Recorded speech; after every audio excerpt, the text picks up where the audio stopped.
Hello అండి. Welcome to Madhu lessons. ఈరోజు మనం తెలంగాణ టెట్‌కి సంబంధించి సైకాలజీలో ఇంపార్టెంట్ బిట్స్ చూద్దాం. వికాసం అనేది సంకుచితమైనది కాదు. అది ఒక క్రమానుగతమైన పొంతన గల మార్పుల ప్రగతిశీల పరంపర అని నిర్వచించిన శాస్త్రవేత్త ఎవరు? Elizabeth Hurlock, JB Watson, గెస్సెల్ Anderson. Answer Elizabeth Hurlock. వికాసానికి సంబంధించి అత్యంత ప్రాచుర్యం పొందిన ఈ నిర్వచనాన్ని ఎలిజబెత్ హార్లాక్ ఇచ్చారు. శిశువులో మొదటి గుండె ఊపిరితిత్తులు ఏర్పడి ఆ తర్వాతే చెవులు కాళ్ళు ఏర్పడటం ఏ వికాస సూత్రానికి ఉదాహరణ? శిరోపాదాభిముఖం, సమీప దూరస్థ నియమం, వికాసం పరస్పర చర్య. వికాసంలో వైయక్తిక భేదాలు ఉంటాయి. ఆన్సర్ సమీప దూరస్థ వికాస సూత్రం. సమీప దూరస్థ వికాస సూత్రం ప్రకారం వికాసం మొదట కేంద్ర భాగమైన మెదడు, గుండె వెన్నెముక మెదడు లేదు నుండి ప్రారంభమై వెలుపలి భాగాలపైన చేతులు కాళ్ళకు విస్తరిస్తుంది. క్రింది వాటిలో వికాసం కానిది ఏది? వికాసం అవిచ్ఛిన్నంగా సాగుతుంది. వికాసాన్ని ఊహించవచ్చు. వికాసంలో అందరిలోనూ ఒకే వేగంలో సాగుతుంది. వికాసం సాధారణం నుండి నిర్దిష్ట దిశగా సాగుతుంది. ఆన్సర్ వికాసం అందరిలోనూ ఒకే వేగంతో సాగుతుంది. వికాసం అందరిలోనూ ఒకే వేగంతో సాగుతుంది. వికాసం అందరిలో ఒకే వేగంతో ఉండదు. పిల్లల మధ్య వైయక్తిక భేదాలు ఉంటాయి కాబట్టి మూడో ఆప్షన్ తప్పు. భాషా వికాసంలో బాబ్లింగ్ అంటే ముద్దు పలుకుల దశ సాధారణంగా ఏ వయసులో కనిపిస్తుంది? 1 నుండి 2 నెలలు, 3 నుంచి 6 నెలలు, 6 నుంచి 10 నెలలు, 12 నుంచి 18 నెలలు. ఆన్సర్ 6 నుండి 10 నెలలు. శిశువు 6 నుండి 10 నెలల వయసులో ఉన్నప్పుడు మా మా బా బా వంటి ద్వంద్వ శబ్దాలు పలుకుతాడు. దీన్నే బాబ్లింగ్ అంటారు. జీన్ పియాజే సంజ్ఞానాత్మక వికాస సిద్ధాంతం ప్రకారం పిల్లవాడు వస్తువు కంటికి కనిపించకపోయినా అది ఉనికిలో ఉంటుందనే గ్రహించే వస్తు స్థిరత్వ భావన ఏ దశలో ఏర్పడుతుంది? ఇంద్రియ చాలక దశ, పూర్వ ప్రచాలక దశ, మూర్త ప్రచాలక దశ, అమూర్త ప్రచాలక దశ. ఆన్సర్ ఇంద్రియ చాలక దశ. ఇంద్రియ చాలక దశ 0 నుంచి 2 సంవత్సరాల చివరి భాగంలో శిశువుకు వస్తువులు కంటికి కనిపించకపోయినా అవి నశించుకోలేదనే అవగాహన వస్తుంది. 8 సంవత్సరాల రాము అనే బాలుడు వస్తువులను వాటి పరిమాణం, బరువు ఆధారంగా అమర్చగలుగుతున్నాడు. పియాజే ప్రకారం రాము ఏ దశలో ఉన్నాడు? ఇంద్రియ చాలక దశ, పూర్వ ప్రచాలక దశ, మూర్త ప్రచాలక దశ, అమూర్త ప్రచాలక దశ. ఆన్సర్ మూర్త ప్రచాలక దశ. ఇది 7 నుంచి 11 సంవత్సరాల పిల్లల్లో ఈ వర్గీకరణ, క్లాసిఫికేషన్ మరియు శ్రేణీకరణ వంటి తార్కిక సామర్థ్యాలు లభిస్తాయి. కోల్బర్గ్ నైతిక వికాస సిద్ధాంతం ప్రకారం సమాజంలోని చట్టాలు, నియమాల కంటే మానవత్వమే గొప్పదని భావించి సార్వత్రిక నైతిక సూత్రాల మనుగడ ఏ స్థాయిలో కనిపిస్తుంది? పూర్వ సాంప్రదాయ స్థాయి, సాంప్రదాయ స్థాయి, ఉత్తర సాంప్రదాయ స్థాయి, శైశవ స్థాయి. ఆన్సర్ ఉత్తర సాంప్రదాయ స్థాయి. ఉత్తర సాంప్రదాయ స్థాయిలో 6వ దశలో వ్యక్తి సమాజ నియమాల కంటే తన అంతరాత్మ, సార్వత్రిక మానవ హక్కులకే ఎక్కువ ప్రాధాన్యతను ఇస్తాడు. కోల్బర్గ్ సిద్ధాంతంలోని మంచి బాలుడు, మంచి బాలిక అనున్నది ఏ దశకు చెందుతుంది? 1వ దశ, 2వ దశ, 3వ దశ, 4వ దశ. ఆన్సర్ 3వ దశ. సాంప్రదాయక స్థాయిలో 3వ దశలో పిల్లలు ఇతరుల నుండి ప్రశంసలు పొందడానికి, సమాజంలో మంచివారు అనిపించుకోవడానికి నియమాలు పాటిస్తారు. ఎరిక్సన్ మనోసాంఘిక వికాస సిద్ధాంతం ప్రకారం కౌమార దశలో అంటే 12 నుండి 18 సంవత్సరాల్లో ఎదురయ్యే క్లిష్ట పరిస్థితి ఏమిటి? శ్రమశీలత వర్సెస్ న్యూనత, పాత్ర తదాత్మికత వర్సెస్ పాత్ర గందరగోళం, చొరవ వర్సెస్ తప్పు చేసిన భావన, ఆత్మీయత వర్సెస్ ఏకాంతం. ఆన్సర్ పాత్ర తదాత్మికత వర్సెస్ పాత్ర గందరగోళం. కౌమార దశలో పిల్లలు నేను ఎవరు, సమాజంలో నా పాత్ర అంటే ఏమిటి అనే గుర్తింపు కోసం ప్రయత్నిస్తూ మానసిక గందరగోళానికి గురవుతారు. పిల్లవాడు పెద్దల సహాయం లేకుండా స్వయంగా సాధించగలిగే ప్రస్తుత వికాస స్థాయిని ఏమంటారు? సమీప వికాస మండలం, వాస్తవిక వికాస స్థాయి, స్కాఫోల్డింగ్, సాంఘీకరణ. ఆన్సర్ 2 వాస్తవిక వికాస స్థాయి. వైట్ గ్యాస్కీ ప్రకారం ఒకరి సహాయం లేకుండా సొంతగా చేసే స్థాయిని వాస్తవిక స్థాయి అంటారు. సహాయంతో చేసే గరిష్ట స్థాయిని పొటెన్షియల్, సాధ్యత స్థాయి అంటారు.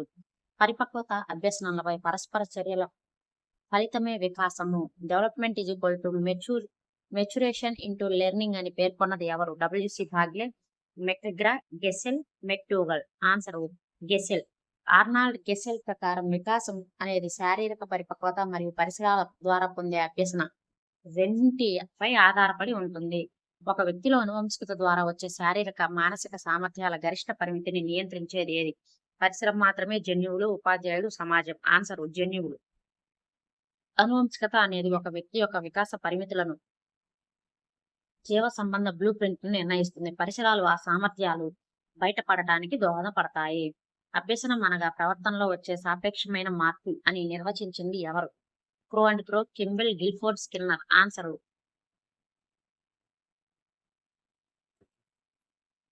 కింబుల్. అనుభవం లేదా శిక్షణ వల్ల ప్రవర్తనలో వచ్చే సాపేక్షమైన శాశ్వత మార్పుల్ని అభ్యసనం అంటారని కింబుల్ నిర్వచించారు.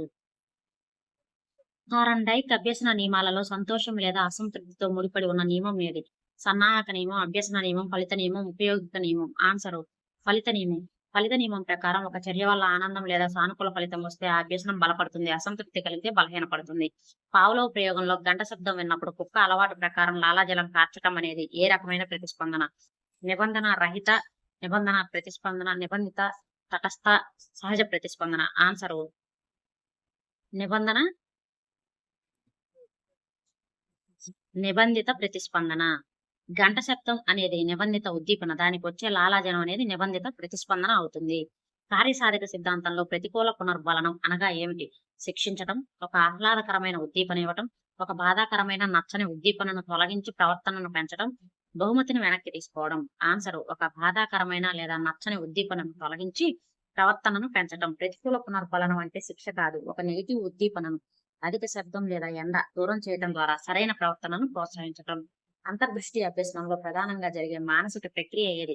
బట్టి పట్టడం, హఠాత్తుగా సమస్యకు పరిష్కారం స్ఫురించడం, యాదృచ్ఛికంగా విజయం లభించడం, ఇతరులను చూసి అనుకరించడం. ఆన్సర్ హఠాత్తుగా సమస్యకు పరిష్కారం స్ఫురించడం. గెస్టాల్ట్ వాదుల ప్రకారం అంతర్దృష్టిలో జీవి సమస్యను మొత్తంగా అవగాహన చేసుకొని హఠాత్తుగా పరిష్కారాన్ని కనుగొంటుంది. ఆల్బర్ట్ బండూరా సాంఘిక అభ్యసన సిద్ధాంతంలో 4 ముఖ్యమైన అంశాల సరైన క్రమం ఏది? దీనికి డైరెక్ట్ గా ఆన్సర్ బండూరా ప్రకారం మోడలింగ్ ప్రక్రియలో మొదటగా గమనించడం, గుర్తుంచుకోవడం, తిరిగి చేయడం మరియు మోటివేషన్ అనేది సరైన క్రమం. ఆప్షన్ 1 అవధానము, ధారణ, పునరుత్పాదన, ప్రేరణ. బ్రూనర్ బోధనా సిద్ధాంతం ప్రకారం పిల్లవాడు బొమ్మలు, చిత్రాల సహాయంతో విషయాలు గ్రహించే దశ ఏది? క్రియాత్మక దశ, చిత్ర ప్రతిరూప దశ, ప్రతీకాత్మక దశ, అమూర్త దశ. ఆన్సర్ చిత్ర ప్రతీకాత్మక దశ. ఐకాన్ దశలో 1 నుంచి 6 సంవత్సరాలు లీనియర్ చిత్రాలు, మానసిక దృశ్యాల ద్వారా అభ్యసనం జరుగుతుంది. గతంలో నేర్చుకున్న తెలుగు వ్యాకరణం ప్రస్తుతం నేర్చుకున్న సంస్కృత వ్యాకరణ అభ్యసనానికి అడ్డుపడితే అది ఏ రకమైన బదలాయింపు అవుతుంది? అనుకూల, ప్రతికూల, శూన్య, ఏకపార్శ్వ. ఆన్సర్ ప్రతికూల బదలాయింపు అవుతుంది. పాత అభ్యసనం కొత్త అభ్యసనానికి అవరోధంగా మారితే దాన్ని ప్రతికూల లేదా రుణాత్మక బదలాయింపు అంటారు. క్రింది వాటిలో స్పియర్మన్ ప్రతిపాదించిన 2 కారకాల సిద్ధాంతంలోని కారకాలు ఏవి? ప్రాథమిక, ద్వితీయ కారకాలు, శారీరక, మానసిక కారకాలు, సామాన్య, ప్రత్యేక కారకాలు, శాబ్దిక, అశాబ్దిక కారకాలు. ఆన్సర్ సామాన్య మరియు ప్రత్యేక కారకాలు. చార్లెస్ స్పియర్మన్ ప్రకారం ప్రజ్ఞలు అన్ని పనులకు అవసరమయ్యే జనరల్ ఫ్యాక్టర్స్ మరియు నిర్దిష్ట పనికి అవసరమయ్యే స్పెసిఫిక్ ఫ్యాక్టర్స్ ఉంటాయి. థర్స్టన్ ప్రతిపాదించిన సమూహ కారక సిద్ధాంతంలో ఎన్ని ప్రాథమిక మానసిక సామర్థ్యాలు ఉన్నాయి?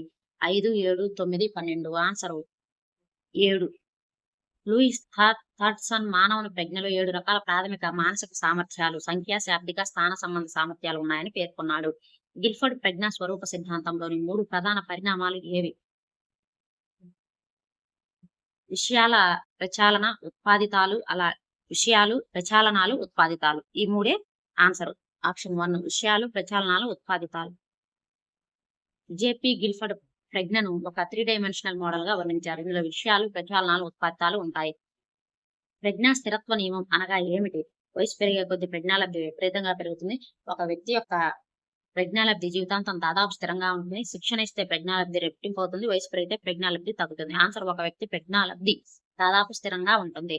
సాధారణ పరిస్థితుల్లో ఒక వ్యక్తి యొక్క మానసిక వయసు మరియు శారీరక వయసుల నిష్పత్తి జీవితాంతం ఒకే పరిధిలో స్థిరంగా ఉంటుంది. భాషతో సంబంధం లేకుండా కేవలం బొమ్మలు, ఫజిల్స్, డిజైన్స్ ఆధారంగా నిర్వహించే ప్రజ్ఞా పరీక్షను ఏమంటారు? శాబ్దిక పరీక్షలు, అశాబ్దిక లేదా నిష్పాదక పరీక్షలు, సమూహ శాబ్దిక పరీక్షలు, వ్యాసరూప పరీక్షలు. ఆన్సర్ అశాబ్దిక లేదా నిష్పాదన పరీక్షలు. నిరక్షరాస్యులు, చిన్నపిల్లలు భాష అవసరం లేని అశాబ్దిక, నిష్పాదన పరీక్షలు భాటియా ప్రజ్ఞా పరీక్ష, రెవెన్స్ ప్రోగ్రెసివ్ మ్యాట్రిసెస్ ఉపయోగిస్తారు. భావోద్వేగ ప్రజ్ఞ అనే భావనను ప్రపంచవ్యాప్తంగా ప్రాచుర్యంలోకి తెచ్చిన శాస్త్రవేత్త ఎవరు? Goleman, Salovey, John Mayer, Alfred Binet. Answer Goldman.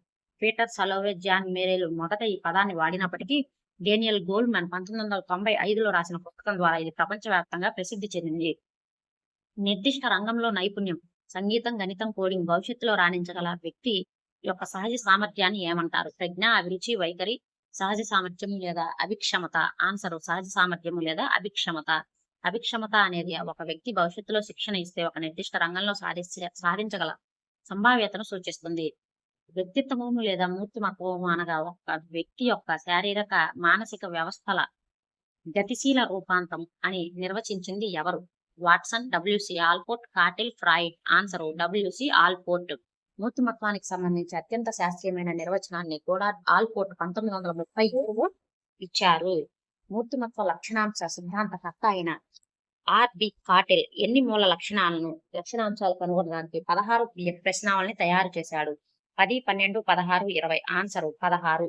Cattle మానవ మూర్తిమత్వం అంచనా వేయడానికి 16 స్కోర్ ట్రైట్స్ ఆధారంగా 16 పర్సనాలిటీ ఫ్యాక్టర్స్ ప్రశ్నావళిని రూపొందించాడు. సిగ్మండ్ ఫ్రాయిడ్ మనోవిశ్లేషణ సిద్ధాంతం ప్రకారం సమాజ నియమాలు, నైతికత మరియు ఆదర్శాల ఆధారంగా పనిచేసే వయస్సు ఏది? వయస్సు కాదు, మనస్సు ఏది?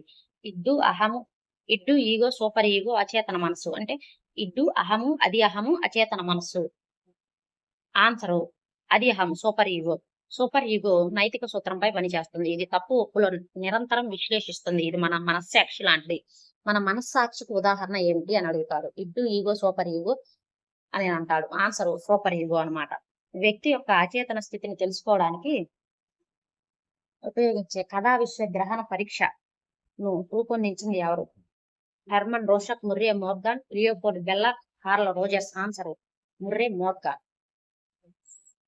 ట్యాట్ పరీక్షను హెన్రీ ముర్రే మరియు క్రిస్టియానా మోర్గాన్ రూపొందించారు. ఇందులో 30 పిక్చర్ కార్డులు, ఒక ఖాళీ కార్డు ఉంటాయి. తల్లిదండ్రులు తిడతారనే భయంతో పిల్లవాడు తన తమ్ముడిపై కోపాన్ని ప్రదర్శించకుండా బొమ్మలను విరగొట్టడం ఏ రక్షక తంత్రం? ప్రక్షేపణం, విస్థాపనం, హేతుకీకరణం, సంహరణ. ఆన్సర్ హేతుకీకరణ. ఒక ఉద్దీపనపై చూపించాల్సిన భావోద్వేగాన్ని సురక్షితమైన లేదా వేరొక వస్తువుపై మార్చడాన్ని విస్థాపనం అంటారు. సారీ అండి, ఒకరి మీద కోపాన్ని ఒకరి మీద చూపించడం విస్థాపనం ఆన్సర్. సాధించలేని లక్ష్యం పట్ల ఆశ వదులుకొని అందనంత కాలం ద్రాక్ష పండ్లు పుల్లన అని సరిపెట్టుకోవడం ఏ రక్షక తంత్రం? హేతుకీకరణం, దమనం, తిరోగమనం, తదాత్మీకరణం. ఆన్సర్ హేతుకీకరణం. అపజయాన్ని కప్పిపుచ్చుకోవడానికి తప్పుడు కారణాలు లేదా హేతువులు వెతకడాన్ని హేతుకీకరణం అంటారు. ఒక వ్యక్తి ఒకే సమయంలో చదువుకోవాలని మరియు సినిమాకు వెళ్లాలని అనుకున్నప్పుడు ఏర్పడే మానసిక సంఘర్షణ ఏది? ఉపగమ, పరిహార, ఉపగమ, పరిహార. ఆన్సర్ ఉపగమ. రెండు ఆకర్షణీయమైన సానుకూల లక్ష్యాల మధ్య ఏర్పడే సంఘర్షణను ఉపగమ సంఘర్షణ అంటారు. క్రింది వారిలో ఆత్మవిరుద్ధ సంఘర్షణకు సరైన ఉదాహరణ ఏమిటి?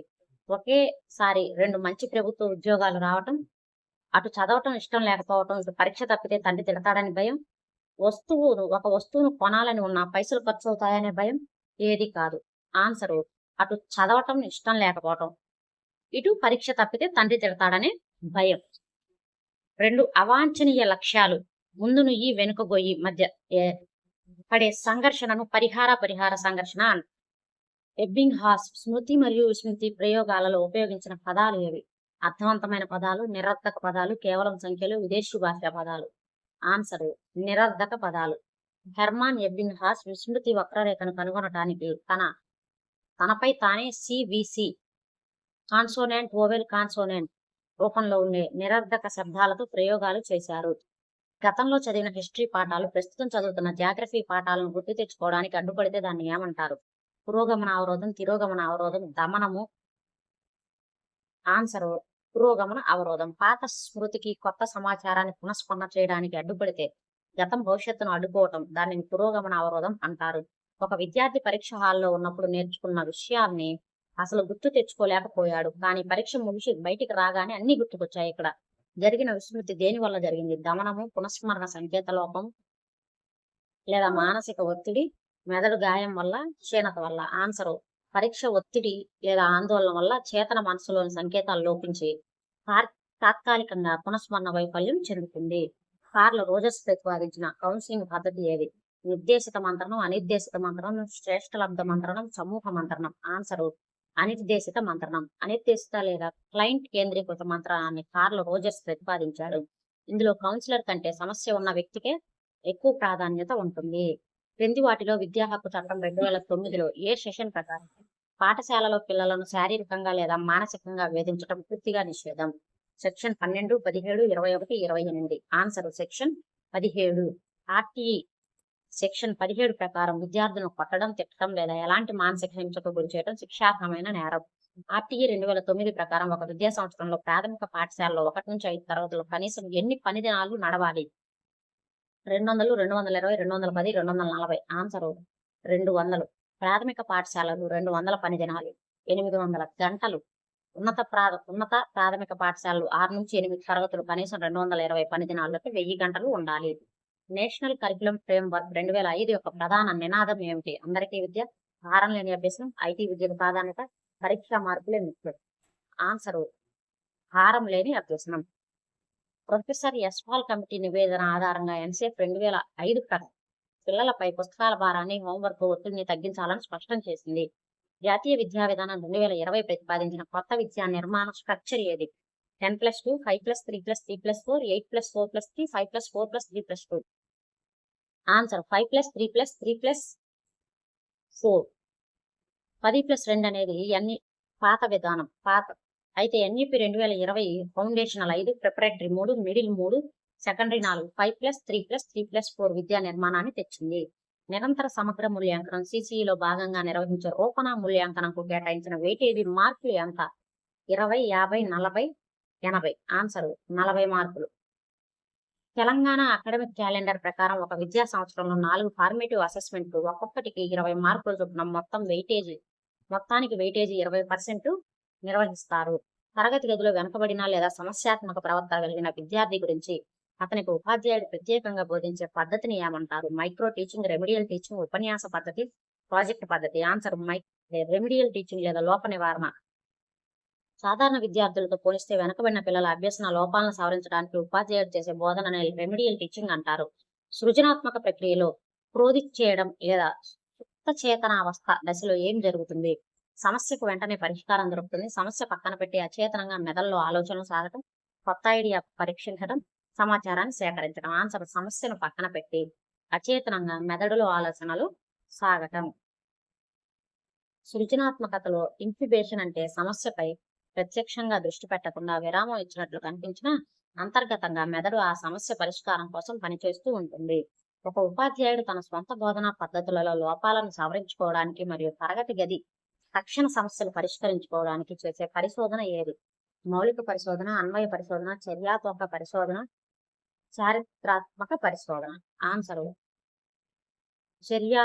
చర్యాత్మక పరిశోధన అంటే యాక్షన్ రీసెర్చ్ అనేది క్షేత్రస్థాయిలో ఉపాధ్యాయులు లేదా విద్యార్థులు తమ తక్షణ సమస్యల పరిష్కారం కోసం స్వయంగా చేసే ప్రక్రియ. పిల్లల శారీరక మార్పులను సూచించే ప్రక్రియని ఏమంటారు? వికాసము, పెరుగుదల, పరిపక్వత, అభ్యసనం. ఆన్సర్ పెరుగుదల అంటారు. పెరుగుదల అనేది బాహ్యంగా కనిపించే శారీరక పరిమాణాత్మక మార్పులకు మాత్రమే సూచి. వికలాంగుల హక్కుల చట్టం PWD యాక్ట్ భారతదేశంలో ఏ సంవత్సరం సవరించబడి అమల్లోకి వచ్చింది? 1995, 2005, 2016, 2020. ఆన్సర్ 2016. పాత 1995 చట్టం స్థానంలో right of person with disabilities act 2016 అమల్లోకి వచ్చింది. దీని ప్రకారం వైకల్యాలు 7 నుండి 21కి పెంచారు.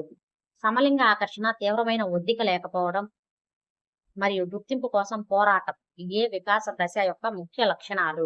పూర్వ బాల్య దశ, ఉత్తర బాల్య దశ, కౌమార దశ, వయోజన దశ. ఆన్సర్ కౌమార దశ. కౌమార దశలో హార్మోన్ల మార్పుల వల్ల పీర్ గ్రూప్లకు ఎక్కువ ప్రాధాన్యత ఇవ్వటం, సమలింగ విరుద్ధలింగ ఆకర్షణలు, మూడ్ స్వింగ్స్ ఎక్కువగా కనిపిస్తాయి. ఇది సైకాలజీకి సంబంధించి 50 ఇంపార్టెంట్ బుక్స్. వీడియో నచ్చినట్టయితే లైక్ చేయండి, షేర్ చేయండి, అలాగే మన ఛానల్ని సబ్స్క్రైబ్ చేసుకోండి. Thank you for watching.